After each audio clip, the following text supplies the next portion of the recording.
Saya satu-satunya anak perempuan kepada ayah saya. Saya kurang kasih sayang dari seorang bapa. Sampai besar pun saya tidak berapa suka. Macam bercakap sama dia pun tak suka. Apakah ubat bagi penyakit ini? Balik dari sini, belikan makanan yang apa dia suka. Belikan kain yang paling elok. Belikan kupiah, topi. Apa dia suka? Dia suka cincin, belikan dia cincin.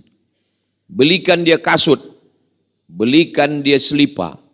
Bagi dia hadiah. Karena memberi hadiah itu menghilangkan penyakit hati. Sambung silaturahim.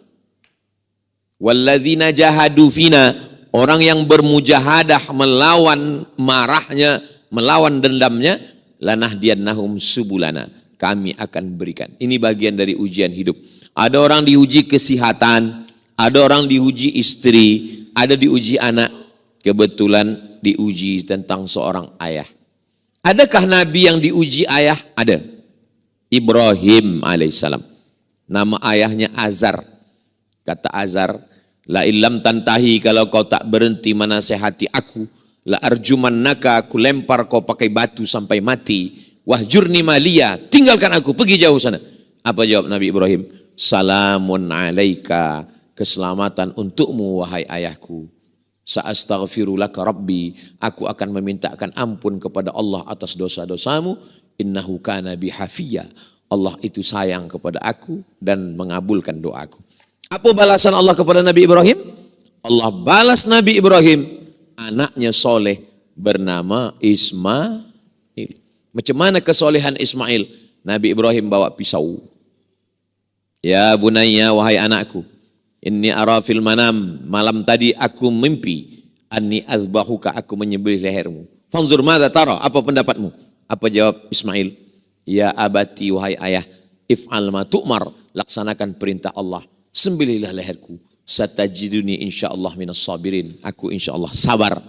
Balasan orang yang berbakti kepada ayah, ibu, Allah bagikan anak-anak yang soleh dan solehah. Nah, jadi, tapi orang tua ini tak satu dua jamaah mengadu ke saya tentang ibunya, tentang bapaknya. Malam semalam, 2 malam yang lampau. Malam tadi saya di Brunei, malam sebelumnya. Macam mana saya menghadapi orang tua saya, Ustaz? Begini. Orang tua macam Quran buruk.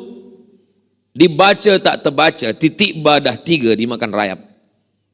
Dibuang berdosa. Orang tua macam Quran buruk. Dibaca tak terbaca, dibuang berdosa. Jadi macam mana? Jaga-jagalah sampai hilang sendiri. Saya tahu betul macam mana dengan orang tua. Sebab saya dengan almarhumah mak saya balik dari Maghribi 2008 sampai dia meninggal bulan Rajab. Ini kebetulan sekarang 11 Rajab 2019. 11 tahun saya serumah. Tahu saya macam mana dengan orang tua. Nah, jadi kita jaga baik-baik. Itulah surga kita di dunia insyaAllah. Ustadz, apa yang harus saya buat kalau ayah saya menganut aliran sesat, tidak sholat, tidak puasa? Ambil video-video Ustadz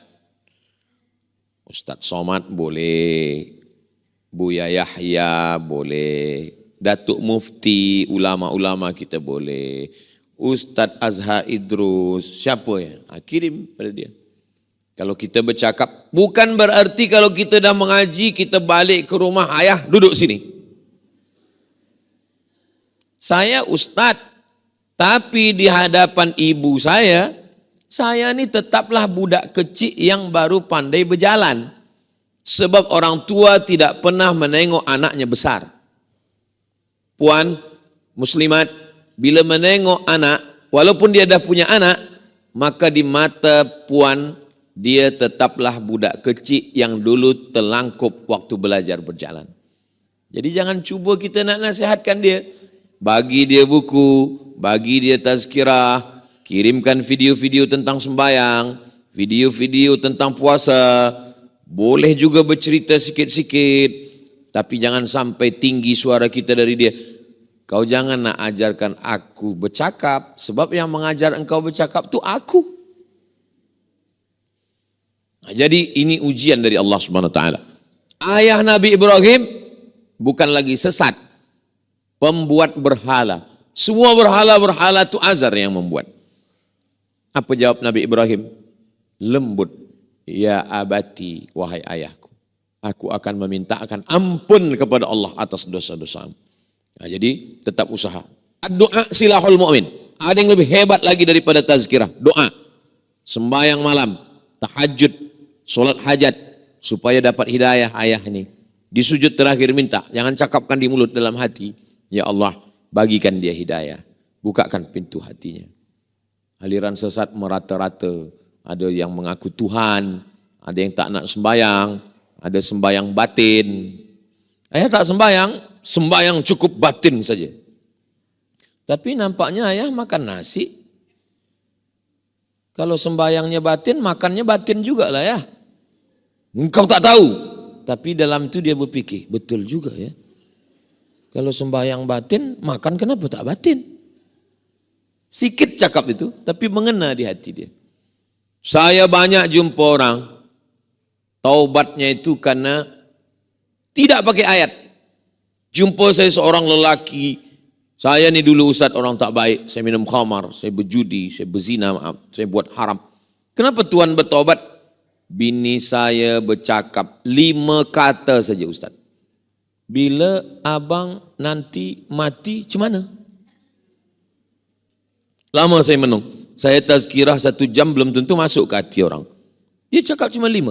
Bila abang nanti mati, macam mana? Sampai pukul 2 malam saya terfikir, ustaz, macam mana kalau aku mati? Akhirnya saya bertobat, ustaz. Jadi baru saya faham, bukan masalah ayatnya, bukan masalah hadisnya, bukan masalah hebat bercakapnya, tapi dari mana cakap itu datang. Cakap yang dari hati akan ke hati juga masuknya. Cakap yang dari mulut akan ke mulut juga sampainya. Mudah-mudahan yang saya sampaikan ini dari hati, masuk ke hati kita semua. Puan sampaikan ke anak-anak, menantu, menjadi amal jariah insya Allah.